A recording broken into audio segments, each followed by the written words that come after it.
తగని పందెం రెండవ తరగతి తెలుగు కథ. అనగనగా ఓ పెద్ద సరస్సు, అందులో ఎన్నో హంసలు ఉండేవి.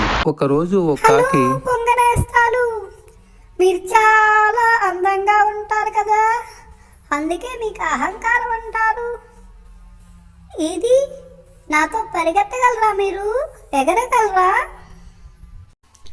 అయ్యో బాబోయ్, నీతో ఎవరమ్మా ఎగరగలరు? ఎందుకులే అమ్మా, హాయిగుణ ప్రాణానికి కష్టాలు. అంటే పైన పటారం లోన రటారం అన్నమాట. అయితే నాతో పందానికి రాలేరా? సరేనమ్మా, నీతో పందెం కాస్తే కానీ ఊరుకునేటట్టు లేవు. రేపు ఉదయం వెళ్దాంలే, సరేనా?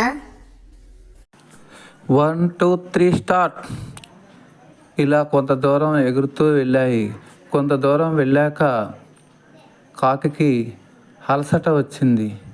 అయ్యో బాబోయ్, కళ్ళు తిరుగుతున్నాయి, ఇంకెగరలేను, ఇంకేమవుతానో నాకు భయంగా ఉంది. మిత్రమా, నన్ను కాపాడు, భయంగా ఉంది, ఇంకెప్పుడు ఇలాంటి తగిన పందాలు వేయను.